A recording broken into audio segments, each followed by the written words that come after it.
hubiera gustado estar presente aquí en este tema tan importante, pero la agenda que tiene está algo nutrida.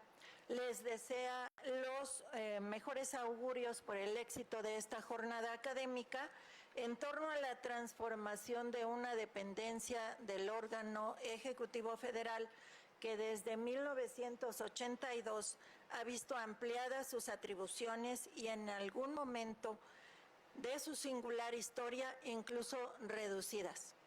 Con la guía de dos grandes distinguidos profesores de esta facultad, director del Seminario de Derecho Administrativo, y del doctor López Olvera, representante del seminario, ¿verdad?, permanente de Derecho Administrativo en el Instituto de Investigaciones Jurídicas, y el doctor Yuri Pavón, director del Seminario de Administrativo en esta Facultad de Derecho, de la mano sobre todo de nuestra distinguida conferenciante magistral del día de hoy, la doctora Vania Pérez. Vamos a aprender mucho de este tema que es sumamente importante, y recordaremos también a la entonces Secretaría de la Contraloría General de la Federación, luego llamada Secretaría de Contraloría y Desarrollo Administrativo, un nombre que se antojaba más conveniente para el desempeño de esa secretaría. Posteriormente, Secretaría de la Función Pública, que estuvo a punto de desaparecer para dar pie a la creación de un organismo constitucional autónomo que se encargaría del combate a la corrupción. Y a partir del pasado 28 de noviembre, como Secretaría Anticorrupción y Buen Gobierno. Mucho se espera de esa transformada dependencia, y de mucho servirán a este propósito las reflexiones que el día de hoy escucharemos de los expertos y expertas administrativas y administrativos que forman parte de las mesas, de las 3 mesas del día de hoy. Agradecemos con singular demostración a la doctora Vania Pérez por presentarse aquí a la Facultad de Derecho, su casa, para darnos a conocer la relación que esta dependencia guarda con ese Sistema Nacional Anticorrupción. Por lo tanto, en nombre de la doctora Sonia Venegas Álvarez, hoy 27 de febrero, a las 10:10 horas, en la Facultad de Derecho de la Universidad Nacional Autónoma de México, damos por iniciadas las labores de esta jornada académica. Enhorabuena. Muchas gracias.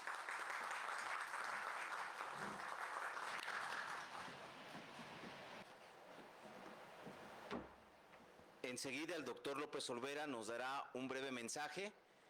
Por favor, doctor.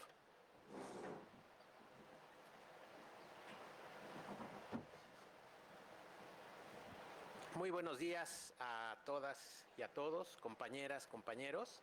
Pues es un gran honor estar en este evento, en esta nueva jornada que hemos organizado conjuntamente con el doctor Yuri Pavón Romero, por un encargo de la doctora Sonia Venegas Álvarez desde el semestre pasado, y nos da mucho gusto contar con la presencia de la presidenta del Comité de Participación Ciudadana del Sistema Nacional Anticorrupción. Y este evento, esta jornada se inscribe en una serie de eventos que hemos venido organizando para analizar la nueva estructura del gobierno federal. Iniciamos con el análisis de la nueva Secretaría de Ciencia, Tecnología y Humanidades. Continuamos con el análisis de la nueva Secretaría de la Mujer. En este evento se analizará las nuevas funciones, las nuevas competencias de la Secretaría Anticorrupción y Buen Gobierno, y seguiremos también con otro evento para analizar las competencias de la Agencia Digital, que también ha creado la nueva Ley Orgánica de la Administración Pública Federal. Les quiero dar la más cordial bienvenida y agradecerle desde luego a la doctora Rosa Carmen Rascón. Muchísimas gracias, querida doctora, por acompañarnos, y sean ustedes bienvenidas y bienvenidos, y que sea de mucho provecho esta jornada. Muchas gracias.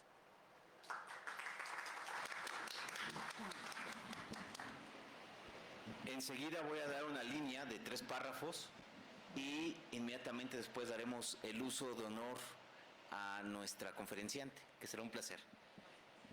Es discurso de bienvenida a nueva Secretaría Anticorrupción y Buen Gobierno. Muy buenos días a todos y a todas. Es un honor y un placer darles la más cordial bienvenida a esta jornada académica Nueva Secretaría Anticorrupción y Buen Gobierno. Un espacio de reflexión y debate que hemos organizado con el firme propósito de analizar a fondo la reciente transformación de la Secretaría de la Función Pública en la nueva Secretaría Anticorrupción y Buen Gobierno.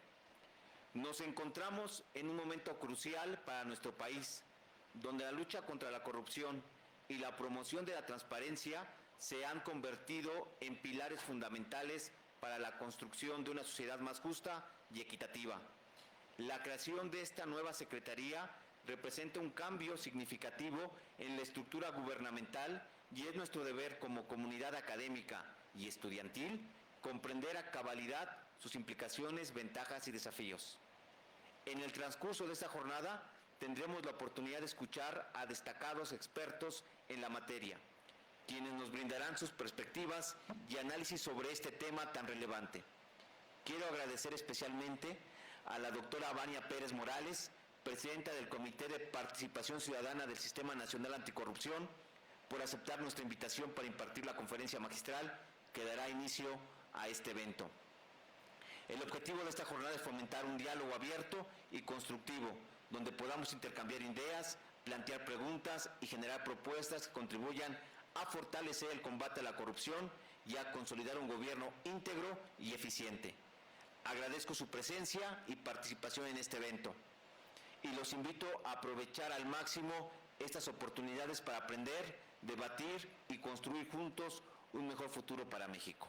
Un placer.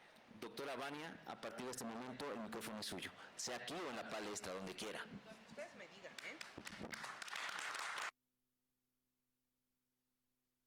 Creo que sería mejor aquí. Perfecto. Tú dime dónde lo prefieres. O sea, yo digo aquí para que ustedes estén acompañando esta... Será un placer. Sí. Será un placer. ¿Les parece bien que sea aquí? Sí. Muy bien. Ok. Doctora, le ofrezco una disculpa a la doctora. Yo estoy sumamente interesada en escuchar lo que ella tiene que decir, pero tengo que asistir también a otra. No se preocupe, por favor, doctora. Justamente me parece muy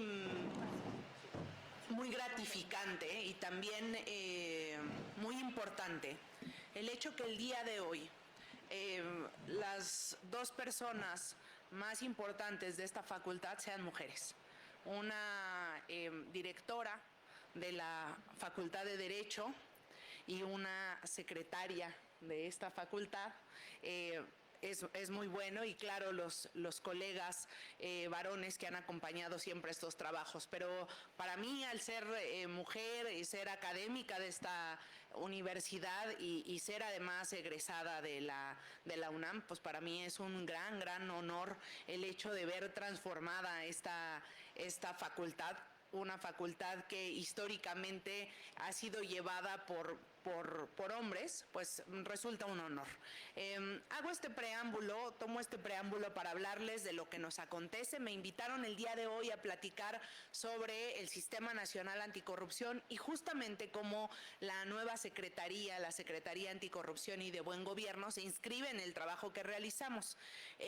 Como saben, los que se dieron cita aquí y las que se dieron cita aquí, mi trabajo es en el Comité de Participación Ciudadana, donde presido el trabajo de este colegiado y donde además, debido a la configuración y a la reforma constitucional que se dio en el 2015 para dar paso al artículo 113 constitucional, donde se dio vida a un sistema, resulta muy interesante que quien preside el Comité de Participación Ciudadana, y ahora les voy a comentar esto, y aquí traigo un acordeón para irme guiando, resulta muy interesante que sepan que quien preside el Comité de Participación Ciudadana, es decir, la voz ciudadana experta en los temas o especialista en temas de fiscalización, rendición de cuentas, porque mis compañeros que están ahí, ese es el trabajo que hacen,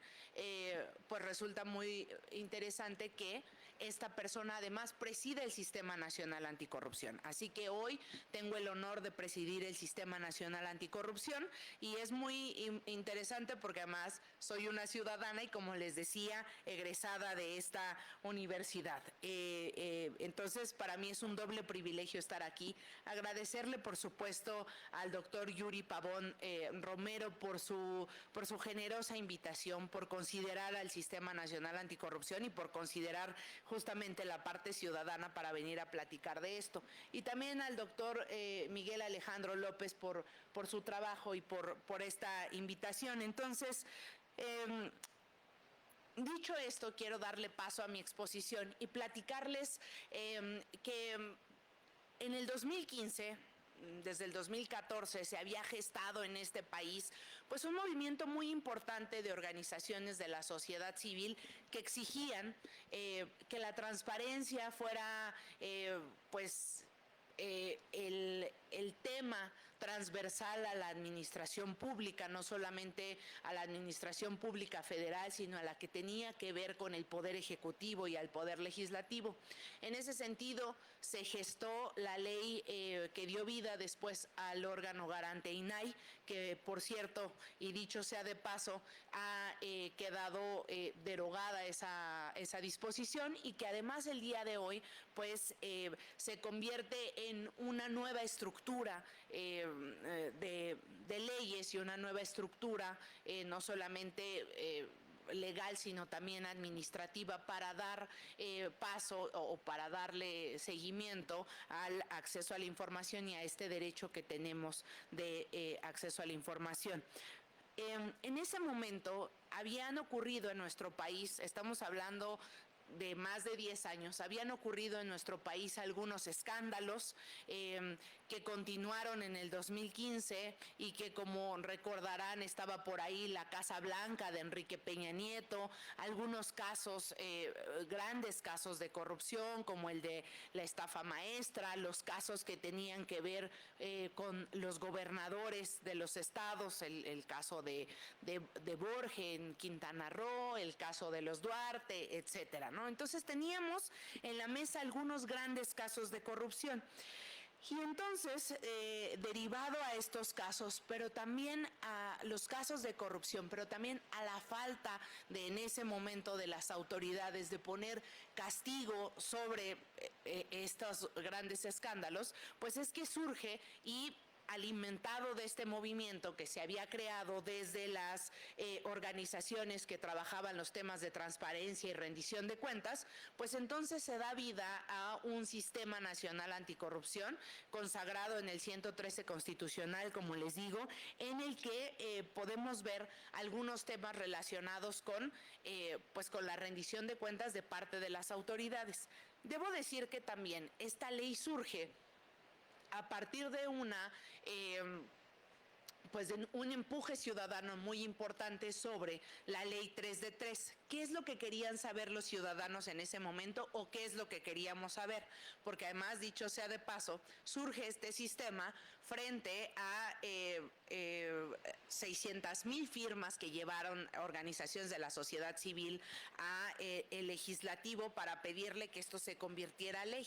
Entonces, la ley 3 de 3 exigía a las personas en el servicio público que pudieran declarar su situación fiscal, su situación patrimonial, su situación fiscal y de posibles intereses. Lo que ocurre cotidianamente en el servicio público, lamentablemente, es que resulta que las personas que están involucradas en compras públicas, pues resulta también que son las mismas que le venden al gobierno, ¿no? Y entonces hacen un negocio redondo, que parecería un negocio, pero que esto está dando vida a corrupción y eventualmente también a impunidad.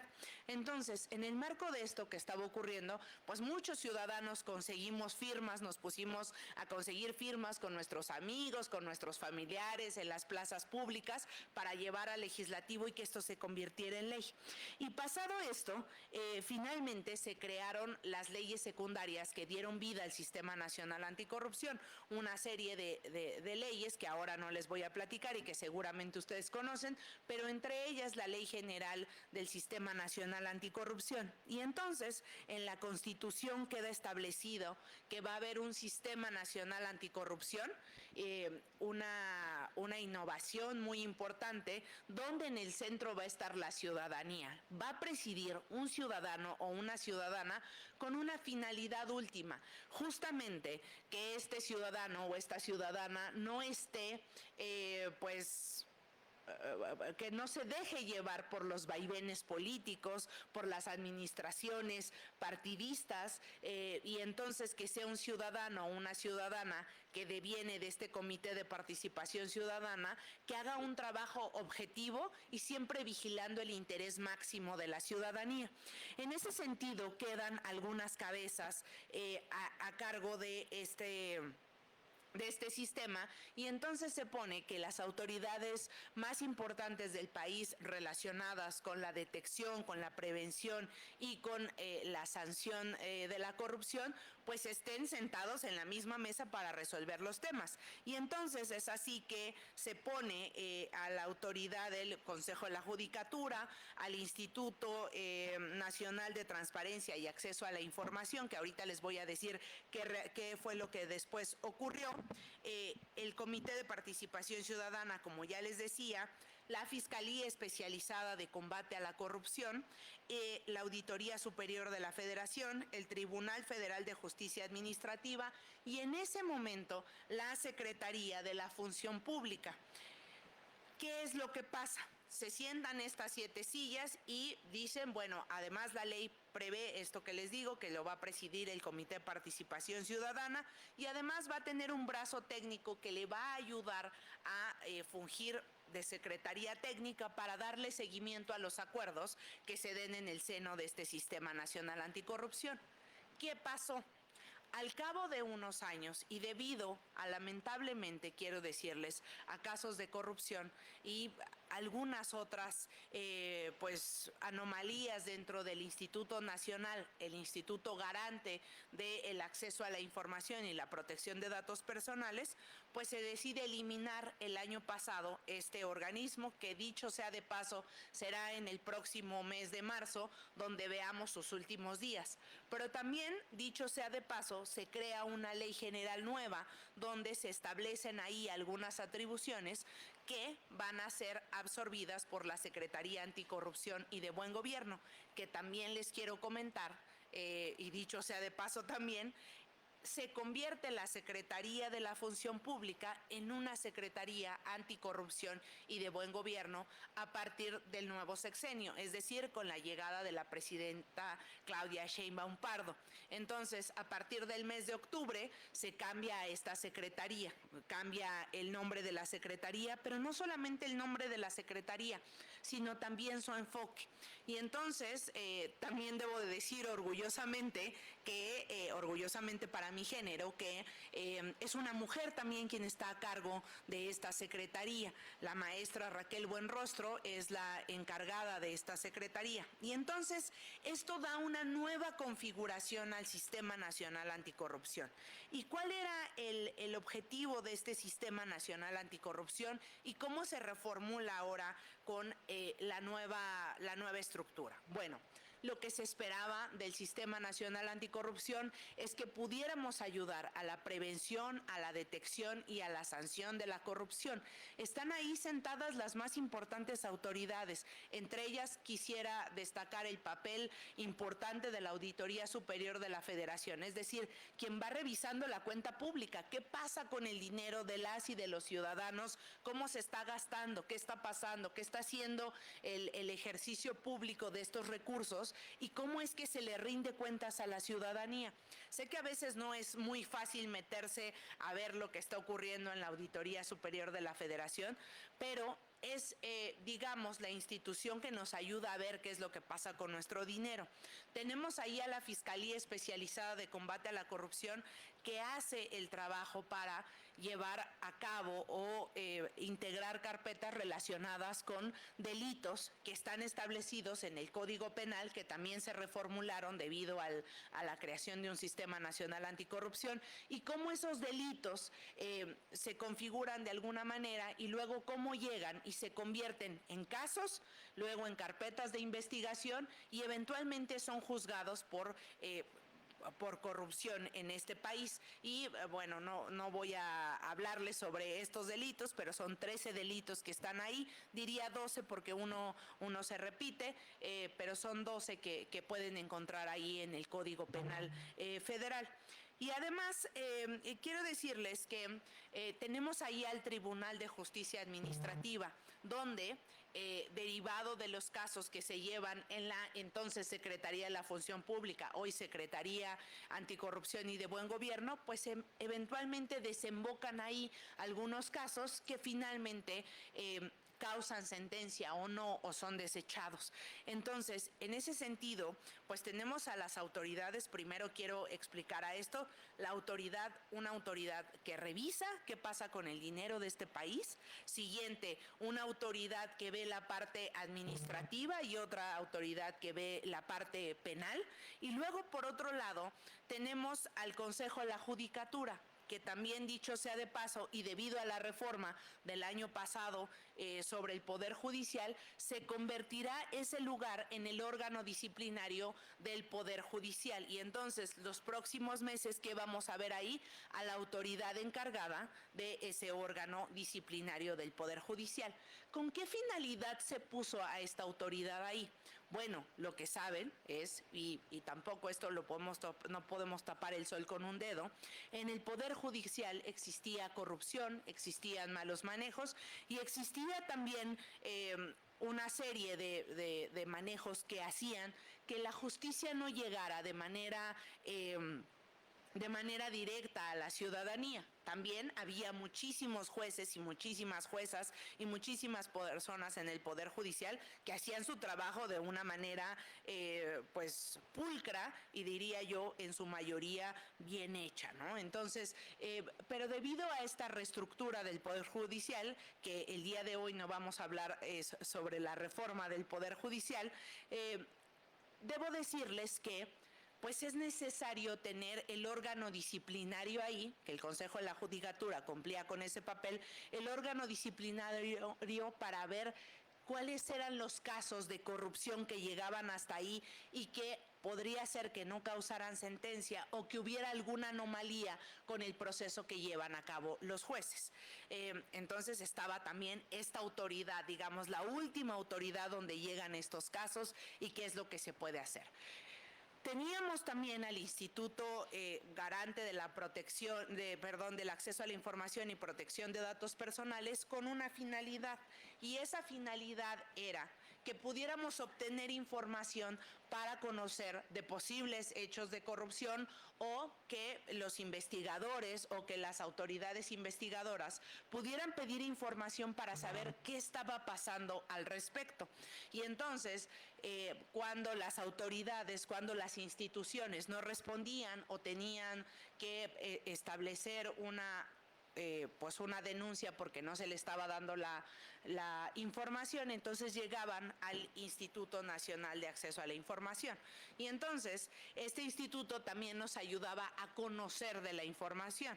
Quizá en los últimos años una de las partes más activas de nuestro Sistema Nacional Anticorrupción, porque nos permitía tener información de alguna manera para conocer pues de casos, pero conocer también de cómo se estaba llevando el ejercicio de los recursos y bueno, una serie de elementos. Y entonces estaba ahí el INAI para esa situación. Entonces, explicado cuál era el papel de cada uno de los actores, voy a dar paso a que dentro del seno del Sistema Nacional Anticorrupción se creó en la ley también el hecho de que existieran dos instrumentos, una plataforma digital nacional, que debo de decirles de manera penosa que el día de hoy funcionan algunos de los módulos, pero no ha logrado su máximo potencial. Y entonces creo que ahora que pase a la parte de la Secretaría Anticorrupción y de Buen Gobierno, vamos a ver cómo es que estos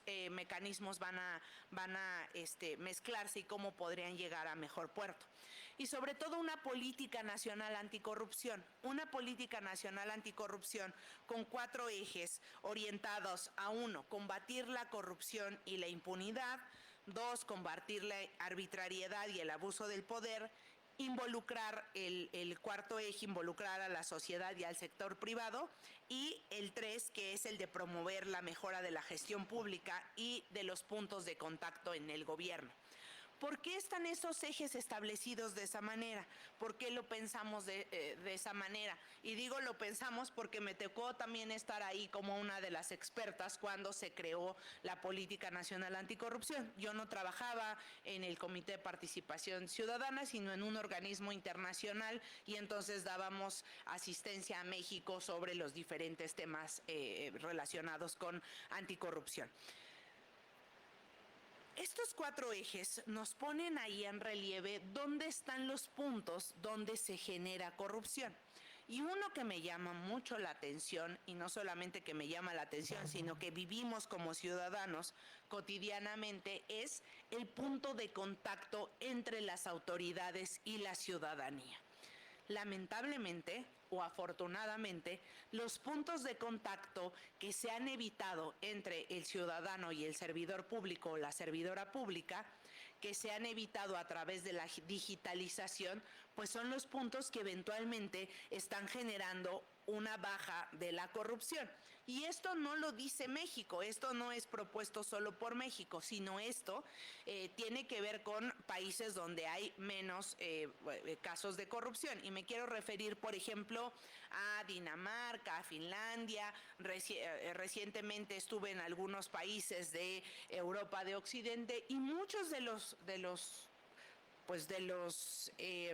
trámites y servicios se realizan de manera digital.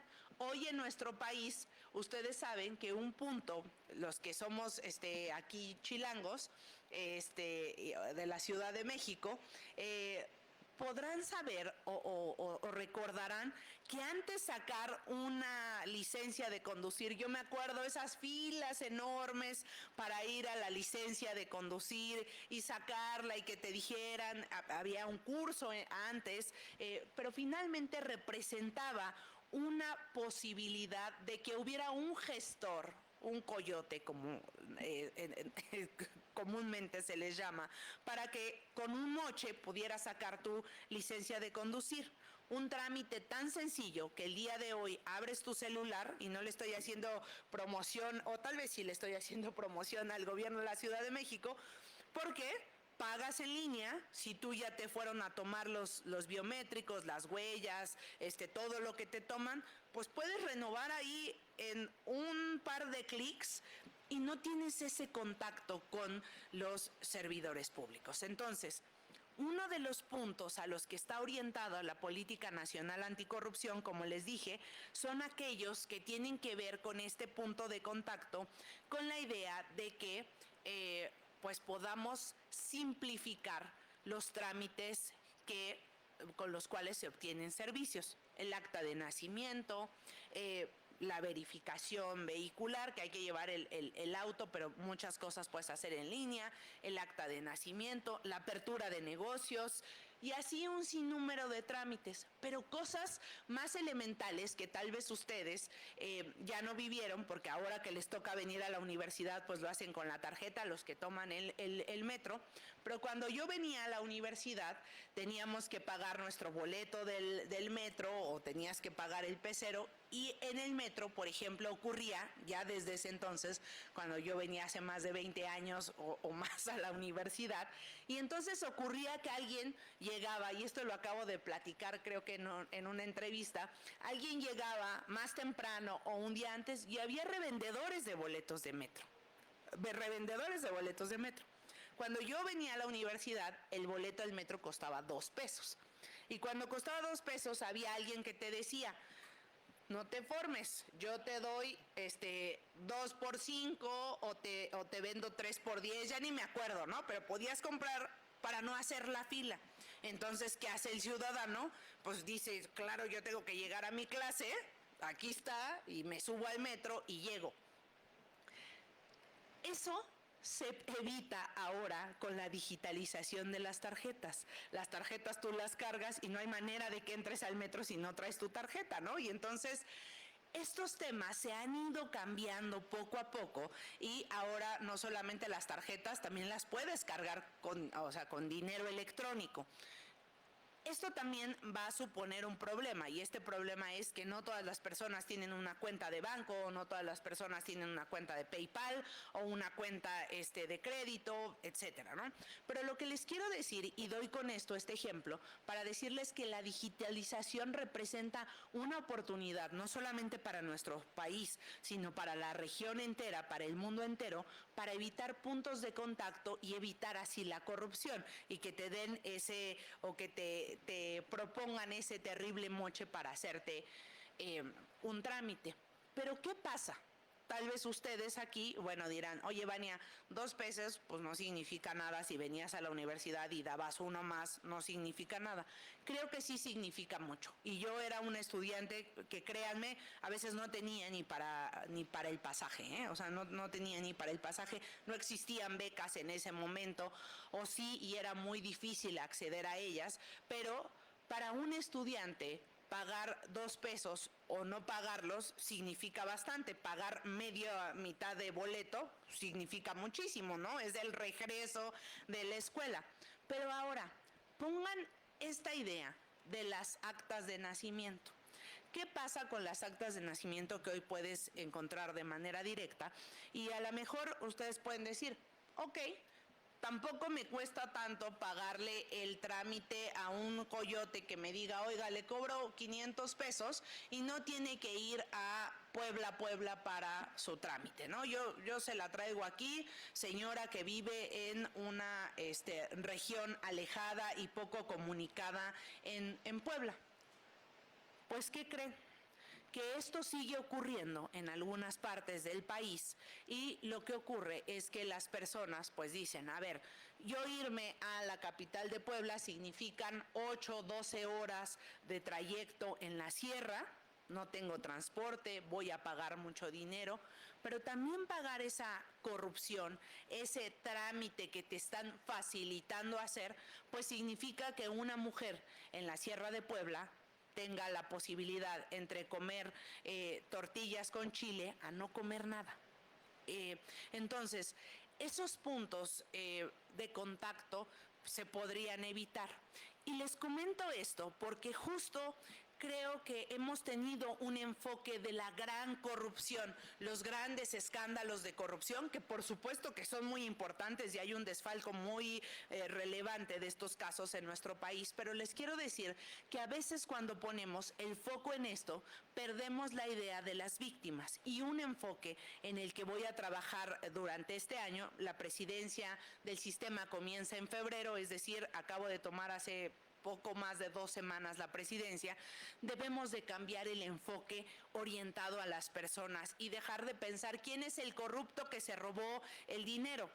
Javier Duarte está en la cárcel, por ejemplo, pero el hecho de que esté en la cárcel, ¿realmente está devolviendo el dinero a la ciudadanía?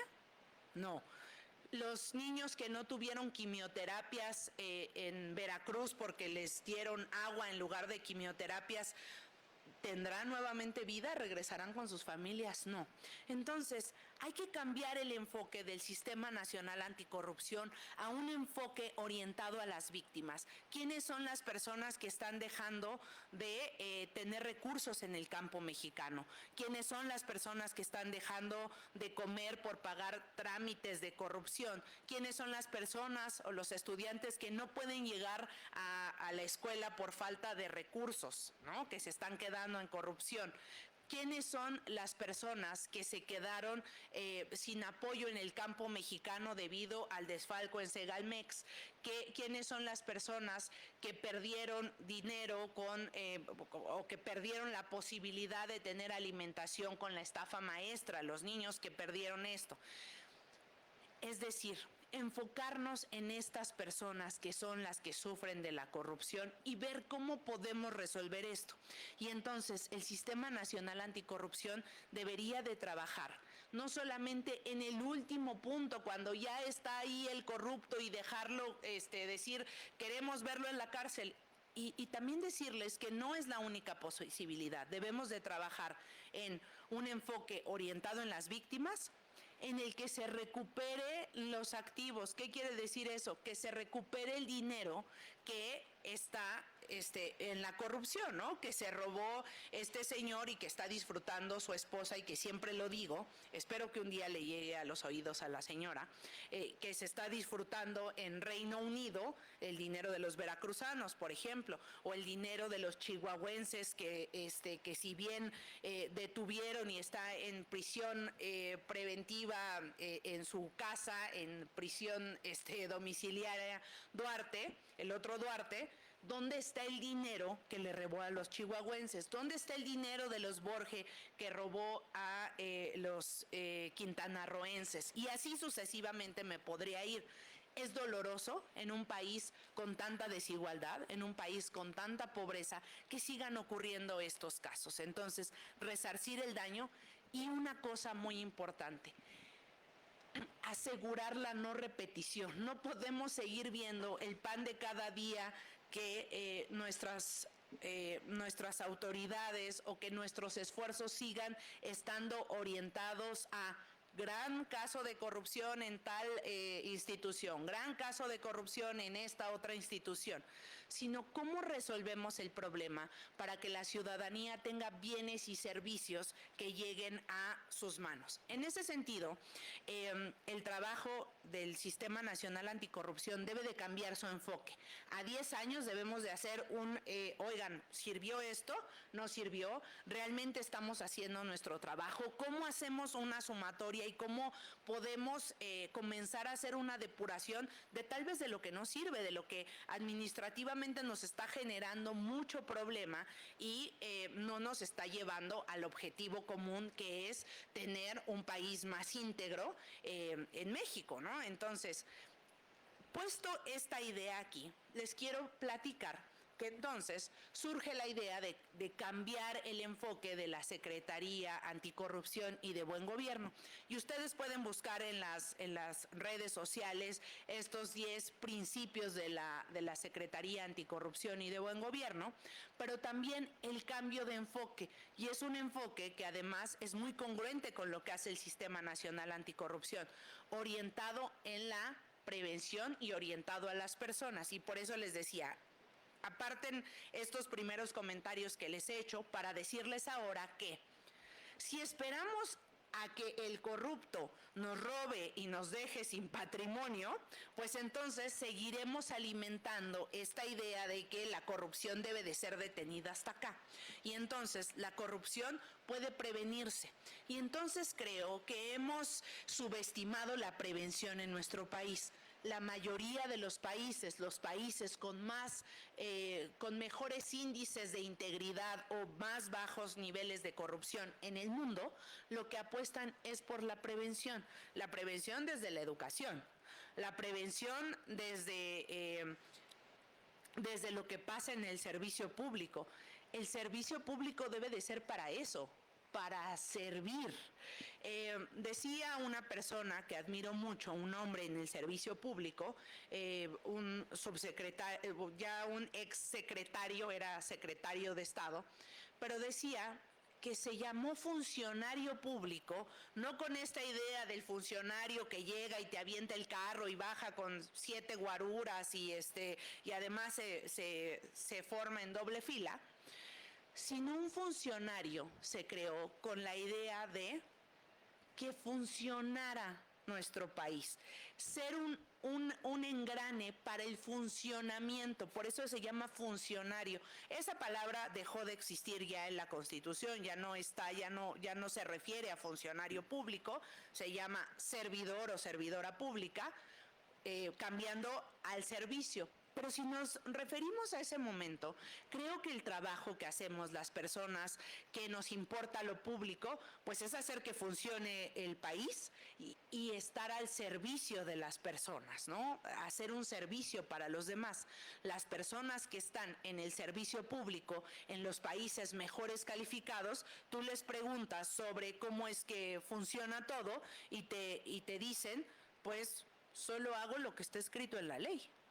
Y hago lo que está escrito en la ley para mi comunidad, para mi país, para que funcione el tren, para que funcione la electricidad, para que funcione el agua. Y no están pensando en estoy haciendo mi trabajo para que no haya un corrupto que se robe el dinero de la electricidad, se robe el tren. Entonces, espero alcanzar a darme a entender sobre este cambio de enfoque, y este cambio de enfoque va a estar mucho en la función pública, en la Secretaría Anticorrupción y de Buen Gobierno, con un enfoque preventivo, un cambio de enfoque preventivo y no correctivo, pero eso no quiere decir bueno, Vania, y entonces ya no se va a sancionar la corrupción. Claro, sí se va a hacer, pero debemos de empezar en un eslabón más bajo en la cadena y ver qué es lo que está pasando y estar, desde mi visión, estar viendo qué está pasando en la Contraloría Interior. Porque lo que les quiero decir es que la Secretaría Anticorrupción y de Buen Gobierno, la antes llamada Secretaría de la Función Pública, su trabajo es de fiscalizar, de fiscalización en tiempo de real de qué es lo que está pasando. Me comentaba una servidora pública de esa institución que, pues, ¿quiénes te alertan de lo que va a pasar después? Pues el servidor público te llega y te dice, oye, yo estoy viendo que mi jefe quiere comprar plumas. ¿Y qué crees? Mi jefe tiene una papelería y se las quiere comprar a sí mismo. Y yo ya vi que se está arreglando con Chucho. Entonces, yo quiero poner aquí una alerta sobre esto. Entonces, ¿qué hace a veces el órgano interno de control? No, pero todavía no se consume, entonces tú avísame cuando ya las haya comprado. Entonces, estamos inhibiendo que la persona venga a denunciarte algo que podría prevenirse. A ver, oigan, quiero decirles que seguramente no vas a ir a decirle al jefe de esta persona, oiga, usted va a comprar las plumas, ¿no? Pero sí le puedes decir, está estrictamente prohibido que alguien que tiene una empresa o pues un comercio dedicado al giro de venta de plumas, le venda a esta institución y vamos a vigilar. ¿Y qué haces? Pones ahí visores, podrías poner visores ciudadanos o podrías encargar que las compras las haga alguien más. Estás previniendo. En tiempo real se enteraron de una posible comisión de un acto de corrupción. Entonces, también quien te avisa, oye, hay un conflicto de interés porque ese Chucho, ¿qué crees? Que también tiene a su primo trabajando en el piso de abajo y le comparte la información, etcétera. Si nos tomamos en cuenta el trabajo que hace el servicio público y el trabajo que hace en cadena la Secretaría Anticorrupción y de Buen Gobierno, se van a poder prevenir muchos de estos actos. Si está en comunicación constante en este engranaje del Sistema Nacional Anticorrupción y si se cometieran los casos, pues debería de haber una comunicación constante con todas las otras autoridades. Les quiero decir de una manera muy orgullosa y muy contenta que a 2 semanas de mi llegada al Sistema Nacional Anticorrupción me he visto con todas las autoridades del sistema y todas y todos están orientados o tienen el mismo enfoque de necesitamos dar un cambio real a nuestro país. Necesitamos asegurar que las personas no estén sufriendo de esta corrupción. Y estamos, las 6 sillas, ahora 6 sillas porque ya no está la del INAI, estamos comenzando a tener un diálogo para trabajar en esto. Y entonces la Secretaría Anticorrupción y de Buen Gobierno será un eslabón muy importante, porque ¿qué pasó el sexenio pasado y qué pasó el sexenio antepasado? A pesar de que el Sistema Nacional Anticorrupción se creó durante el sexenio de Enrique Peña Nieto, pues no le importó esto. No hubo grandes casos que fueran sancionados en el seno del Sistema Nacional Anticorrupción.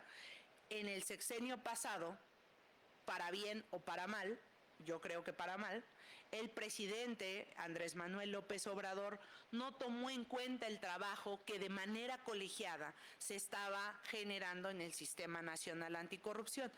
Pero el día de hoy, no solamente con esta política nacional anticorrupción, ¿qué hora es? Ya tenemos poquitos minutos, ¿verdad? Con esta política nacional anticorrupción tenemos una política de Estado y hoy tenemos a una institución que va a ser la encargada de representar al Poder Ejecutivo en la mesa, diciendo no solamente esta política nacional anticorrupción en la que vamos a trabajar, sino tendremos una política de Estado orientada a la prevención, a la detección y al combate a la corrupción. Y eso puede cambiarlo todo. La voluntad política es un ingrediente muy importante en el combate a la corrupción, porque no es lo mismo decir, ay, sí, qué interesante lo que dices, Vania, qué bonito. Ah, órale, vamos a ponernos a trabajar. ¿Y dónde? Uno de los temas que va a abordar también esta Secretaría y en la que vamos a estar trabajando desde el Comité de Participación Ciudadana es lo relacionado con el sector público. Mucho se ve en la corrupción, y esto también tiene que ver con una cuestión de prevención. Cuando tú le preguntas a cualquier persona, oye, ¿qué piensas de la corrupción? No, pues son bien corruptos todos, y los servidores públicos y el gobierno, y entonces todo está en la cancha del otro. El otro que no soy yo. Todo el problema tiene que ver con el otro. Yo soy un ángel. Y todo tiene que ver con eso.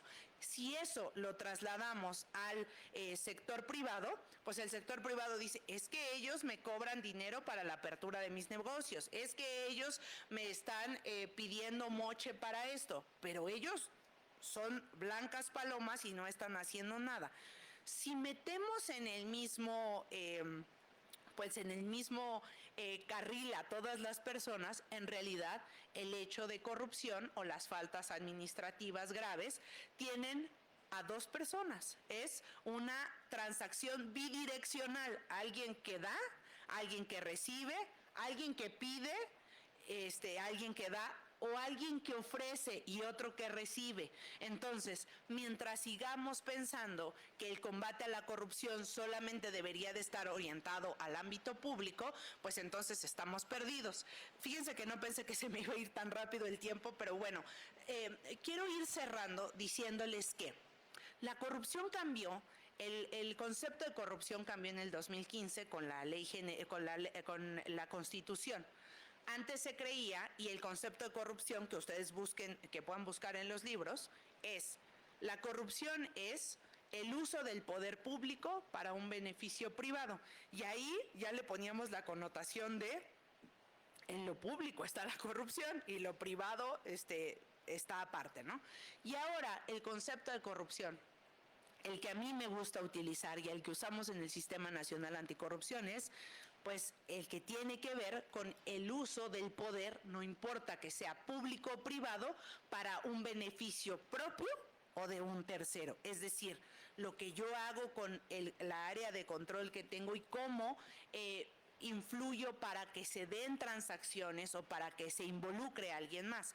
Entonces, este cambio de paradigma en decir que todos somos corresponsables de lo que está ocurriendo en nuestro país, pues es muy interesante. Y este Sistema Nacional Anticorrupción debería de estar trabajando para ustedes, debería de estar trabajando para nosotros, y así lo hacemos. Pero debemos ir cerrando las brechas de qué corrupción queremos combatir, ¿no? Porque decía también un integrante del Sistema Nacional Anticorrupción, oigan, es como decir, voy a combatir la enfermedad. ¿Qué enfermedad? ¿Tiene tos? ¿Tiene catarro? ¿Es cáncer? ¿Es terminal?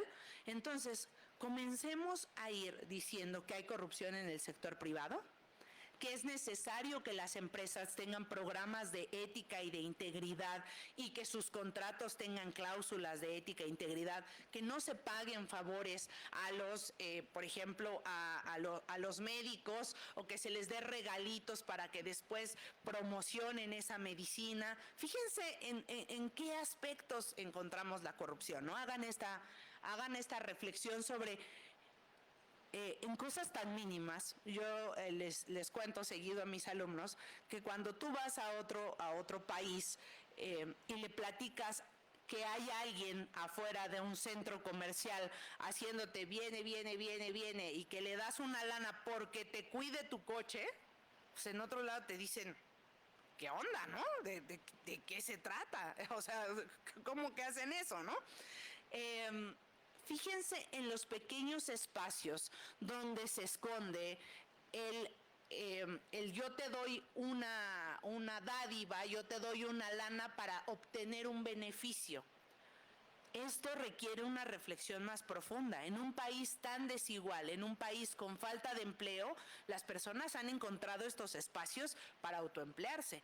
Y entonces el trabajo tiene que ver con prevenir no solamente la corrupción, sino prevenir y hacer que la brecha de desigualdad sea menos amplia y se haga más estrecha, y trabajar con la educación desde los niños, con los servidores públicos que están atendiendo y que deberían de hacer funcionar a lo público en este país, poder detectar donde hay actos de corrupción, sancionarlos, pero más allá que sancionarlos, hacer que ese dinero regrese para lo que estaba destinado, porque nuestros servicios se han empobrecido, se han pauperizado debido a que pues no hay dinero para llevarlos a cabo, porque alguien se está quedando con ese dinero en medio de que llegue el proceso a las personas, ¿no? Nosotros nos metemos a las aulas de la propia universidad y pues no hay recurso que alcance para modernizar todas nuestras aulas, porque no hay presupuesto. Y no hay presupuesto pues porque no, cada vez pues somos más y no alcanza el presupuesto del país. Es una discusión muy compleja, es una discusión muy amplia. Quisiera dejar aquí estas primeras ideas porque son una especie de pincelada sobre lo que podríamos seguir construyendo, y decirles que seré muy juiciosa en el trabajo porque me toca ser una vigilante ciudadana del sistema y me toca colaborar sobre todo en lo que tiene que ver con la prevención, y que estoy segura que esta apuesta de una nueva Secretaría Anticorrupción y de Buen Gobierno es pues la apertura a una nueva manera de pensar el combate a la corrupción, orientado a prevenir y no dejar que lleguemos hasta el último momento donde ya se desfalcó a un país completo. Quedo aquí a sus órdenes. Yuri y también el doctor Miguel Alejandro tienen mis datos. Si alguien los quiere, por favor, adelante. Y estoy aquí para servirles. Abro el micrófono si quieren hacer preguntas. No sé si todavía tengamos tiempo. Si alguien quiere hacer una pregunta, adelante, por favor. Espero no haberlos mareado con mi rollo. Adelante.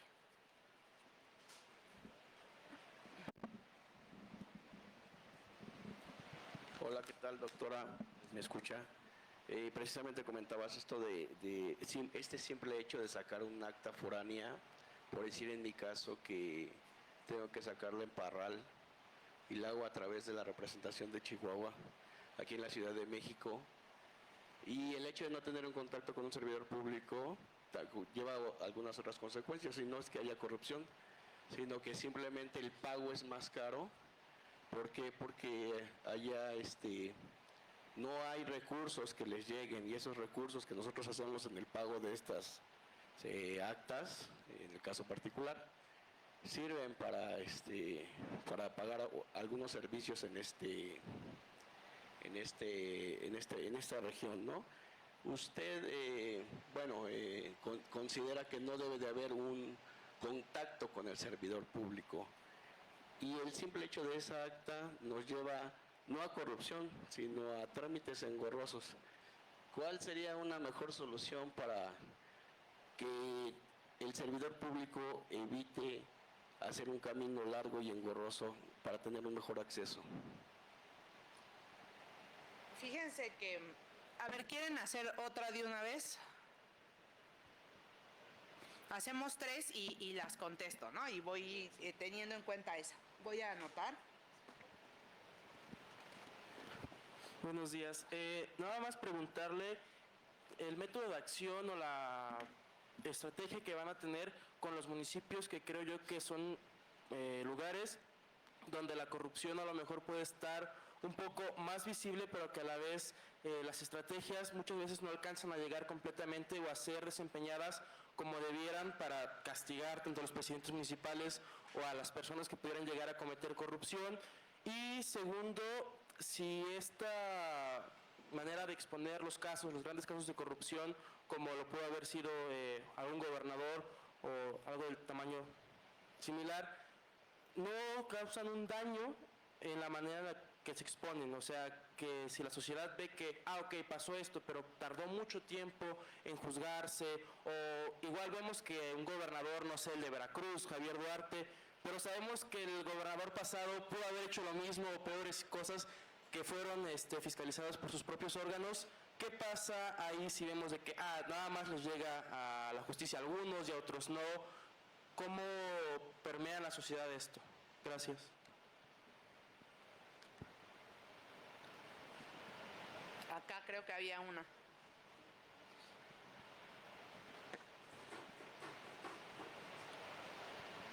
Gracias. Maestra, doctores que nos acompañan de la mesa, compañeros todos. Para preguntar, usted nos acaba de describir acerca de los actos corruptivos que han habido en Veracruz, Chihuahua, los Duarte y la estafa maestra, etcétera. Entonces, también muy bueno eso de enfocar ahora la mirada y también la justicia hacia las víctimas y no a los corruptos o los saqueadores. Pero también menciona usted que cómo podríamos hacer, traer de regreso esos activos que, bueno, ya no son activos para el gobierno. Y sí está bien lo de las víctimas, pero también estaría bien mantener esa atención para poder recuperar esos recursos que fueron saqueados. Es cuanto. Sí, fíjense que todos los temas que están diciendo aquí me parecen interesantes. Es más, podríamos hacer una conferencia de cada uno de trámites, ¿no? Esto que decían del acta. Se vuelve muy complejo para el ciudadano. Además, necesitamos generar una pedagogía de lo público, de los trámites y de los servicios. ¿Qué pasa? Los ciudadanos en general, ustedes son personas universitarias, la mayoría, personas que tienen la oportunidad de venir a estos espacios. La mayoría de las personas en este país no tiene esa oportunidad. La mayoría de personas no saben ni siquiera que tendría que ir a la representación de Chihuahua en la Ciudad de México. No lo sabría, porque no hay suficiente información. Entonces, primero lo que necesitamos hacer es democratizar la información. La democratización es necesaria y saberlo. ¿Y qué creen? Ustedes son un vehículo para hacerlo y trátenlo de generar. ¿Y cómo, Vania, me vuelvo un vehículo yo de la democratización de la información? Seguro les pregunta a su mamá, su abuelita, su abuelo, su vecino. A mí muy seguido la gente me pregunta, oiga, ¿y cómo puedo entrar para checar si tengo multas? Oiga, ¿y cómo puedo hacerle para sacar una cuenta de banco? Ayúdenle a las personas que están alrededor suyo. También hemos perdido el sentido de ayuda. O sea, como pues que se lo resuelva, ¿no? Yo aquí estoy con mi celular y el otro, pues hay que siga diciendo lo que quiera, ¿no? Entonces, creo que es muy importante que podamos ayudar y ser vehículos. Un profesor en la universidad me decía, si tú eres capaz de explicarle esto a tu mamá, eres capaz de explicárselo a cualquier persona. Y entonces siempre me pongo el reto de, cuando hablo con mi mamá me dice, no entiendo, no sé en qué trabajas, no me queda muy claro, y trato de, a ver, mamá, mira, fíjate. y me doy cuenta que a veces no cumplo con mi objetivo y pienso, si esto no se lo puedo platicar a mi mamá, seguramente no se lo estoy comunicando a la ciudadanía. Entonces, traten ustedes de comunicar. Primero, ¿no? Democratizar la información.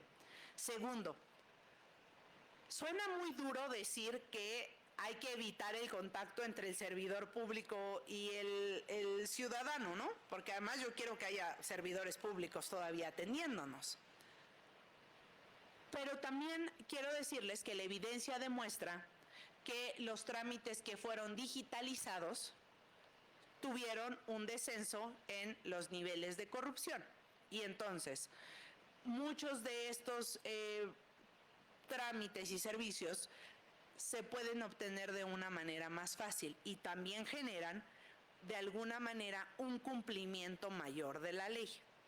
Ayer anunciaban, y me gustó mucho el anuncio que hicieron, sobre que va a haber fotomultas.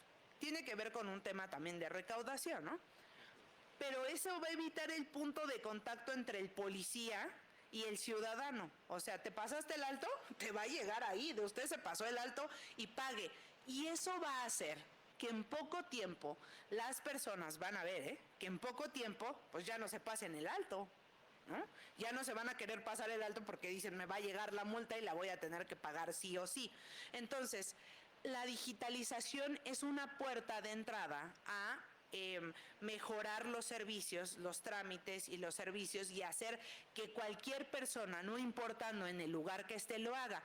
Y entonces se creó vi que van a tener próximamente, también van a platicar sobre la agencia de digitalización, ¿es Agencia Nacional de Digital? Sí, así es. Entonces, creo que el gran reto que tienen es que nos traslademos a un gobierno digital donde muchas de estas cosas, pero no solamente hagamos trámites, sino podamos ver en tiempo real en qué se está gastando. Oigan, yo voy a la escuela de mi hija y dice ahí, ustedes dieron tanto dinero y se gastó para una cubeta de pintura, aquí está el ticket. Se gastó para una mesa, aquí está el ticket. Y sobraron $7.50 y esos $7.50 los vamos a guardar para el festejo de del Día del Niño. Y lo ponen en una cartulina, Eso lo deberíamos de tener todos y de alguna manera lo hace la Auditoría Superior de la Federación, pero de una manera pedagógica que la podamos entender. Yo me dedico a estos temas y a veces me meto ahí y hay cosas que no entiendo y a veces está caída la página y a veces, entonces, lo que necesitamos hacer es ir democratizando esto y también hacer que la persona que esté a cargo de una ventanilla o en el servicio público esté dedicada a servir y no haga más que lo que dice la ley y no haga menos que de lo que dice la ley, ¿no? Que tengan este sentido de pues de servir a los demás. Después, podríamos seguir platicando sobre esto, ¿no? Pero una puerta de entrada sería la digitalización. Los municipios, muy interesante, porque fíjense que los municipios pocas veces escuchamos, solo en las noticias locales, pero pocas veces escuchamos algo sobre el municipio, sobre el presidente municipal, o estamos atentos de los municipios que nos importan o donde tenemos familia. Pero, por ejemplo, quiero decirles que donde ocurren más actos de corrupción es en los municipios. ¿Por qué? Pues porque todos estamos viviendo en un municipio y además es como de alguna manera, un lugar donde no hay tanta información o no llegan los medios de comunicación nacionales y poco se sabe de esto. Pero es el primer punto de contacto de un ciudadano con la administración pública y debería de ser el punto más cuidado por el gobierno mexicano, toda vez que ahí es el punto donde va a sentirse atendido o no, lo que me lleva a un siguiente punto que tiene que ver con la percepción. Si hoy aquí me roban el celular saliendo aquí, ¿no?, del auditorio, y mañana me encuentro y llego y les platico a mis alumnos o les platico a la gente que con la que convivo en la universidad nada más, me preguntan qué tan segura me parece la universidad. Yo les voy a decir que es súper insegura, me robaron el celular. Y a las personas que les pregunte que yo les haya contado esto, pues van a decir que qué inseguro es la universidad. Exactamente, dígame qué punto de la universidad le parece más inseguro. La Facultad de Derecho. Ahí me robaron afuera, ¿no? Eso ocurre con la percepción de la corrupción. En realidad la percepción, a mí en particular, me parece una medición engañosa. Te da un termómetro sobre la gente, lo que la gente piensa, ¿no? En mi casa, por ejemplo, hay cosas que no les gustan a mi familia, ¿no? Por ejemplo, el chayote. Da la percepción que el chayote, guácala, qué horrible, ¿no? Y yo veo en otras familias que dicen que qué rico el chayote, a mí me gusta el chayote. Pero se da la percepción de lo que platicamos ahí, de lo que se da, de las vivencias, y no necesariamente tiene que ver con la ocurrencia de delitos. Si a todos los que nos preguntan aquí a la salida, oiga, ¿le parece que es inseguro? Sí, pues a Vania le robaron su celular. Pero ¿qué pasaría si no me roban el celular? Pues ustedes dirían, ¿no? El lugar más seguro es la Facultad de Derecho. Entonces tiene que ver con la percepción, con lo que vamos generando. Pero justo la percepción se construye en los municipios, es decir, con la gente más cercana. Yo voy a Las Tortillas y le pregunto a mi vecino, ¿cómo estás, vecino? Oye, ¿qué crees? Que ayer me robaron el coche. Mañana me van a preguntar, oiga, ¿es insegura su colonia? Muy insegura. A mi vecino le robaron el coche. No es el nivel de ocurrencia de un delito. En ese sentido, en el primer lugar donde deberíamos de estar trabajando es en los municipios. Y fíjense, no estaba preparada para este comercial, pero toda esta semana los comités de participación ciudadana de todo el país, porque además una parte que ya no llegué de mi exposición, de mi acordeón que traía, es que el Sistema Nacional Anticorrupción no son esas autoridades solamente que les mencioné, sino esto se replica por 32 estados. Y en algunos estados, incluso en los municipios, como el Estado de México. Es decir, un ciudadano puede acercarse a su Vania de su estado, o sea, tiene a su comité de participación ciudadana que le puede ayudar a acercarse al Sistema Nacional Anticorrupción. Esta semana, la Comisión de Municipios de la Red de Comités de Participación Ciudadana de todo el país llevó a cabo una serie de conferencias que si se meten ustedes a municipios o red de participación ciudadana del país, van a poder encontrar todas las conferencias y se habló de participación ciudadana, de simplificación administrativa, de muchísimos temas que interesan en los municipios. Y entonces, colega, acabas de dar en un punto muy importante. La prevención no se puede trabajar de lo nacional a lo local, se debe de trabajar desde lo local a lo nacional. Y las soluciones a veces están ahí. El trabajo que hacen mis compañeros en los sistemas locales anticorrupción es impresionante. Te dicen, oye, nosotros resolvimos aquí un tema. Por ejemplo, en Sinaloa están trabajando con las madres de los desaparecidos. Hay corrupción ahí, En Jalisco inciden en el nombramiento del secretario técnico que va a llevar el tema de desaparecidos en el estado. Entonces hay una incidencia muy en lo local que no estamos volteando a ver. Y bueno, ya no me detengo tanto porque de esto podría platicar también muchísimo. Ya hablé de la percepción de los municipios, de los actos y de las víctimas, que también tendría que ver con lo de la percepción y ir trabajando en eso. Hay autoridades que lo están haciendo. La pasada fiscal especializada de combate a la corrupción, Rosaura de Quintana Roo, hizo muchísimas cosas relacionadas en el país, y hay fiscales, conozco a casi todos los fiscales especializados del país y están haciendo trabajo para ello, no solamente para ver cómo es que se integran las carpetas, sino cómo podemos hacer extinción de dominio. ¿Qué quiere decir eso? Pues que ya la empresa que era del corrupto, pues que ya no pueda operar. Ir desincentivando la corrupción. ¿Qué ocurre también con los notarios? Necesitamos comenzar a trabajar con los notarios, porque las empresas fantasma, que ese sería otra exposición, pues crecen como hongos, ¿no? Quitas una y aquí crecen 7, porque son maneras de ir llevando pues actos ilegales y se van posicionando estas empresas no solo para venderle al gobierno, sino también para defraudar a personas y para algunos otros ilícitos. Entonces debemos ir apuntando a temas que duelen a los corruptos. ¿Y qué le dolerá al corrupto? No creo que le duela su reputación, me queda muy claro que la reputación no le interesa, ¿no? Lo que le duele es el dinero. Lo que le duele es, él quiere robar dinero, él quiere tener dinero para su haber. Entonces, si tú sigues el dinero, y esto también tiene que ver con el lavado de dinero, que nos llevaría a otra plática, y es cómo le seguimos el rastro al dinero y cómo podemos pedir el congelamiento de esas deudas y que regresen. Eso es posible y eso ya se está haciendo en México, pero tenemos que regularlo y debemos de poner en el catálogo de los delitos relacionados con corrupción. Desde mi punto de vista debería de venir ahí lavado de dinero o lavado de activos o del producto del delito. Con esto cierro porque yo me podría seguir aquí. Ya vieron que soy muy parlanchina. Muchas gracias.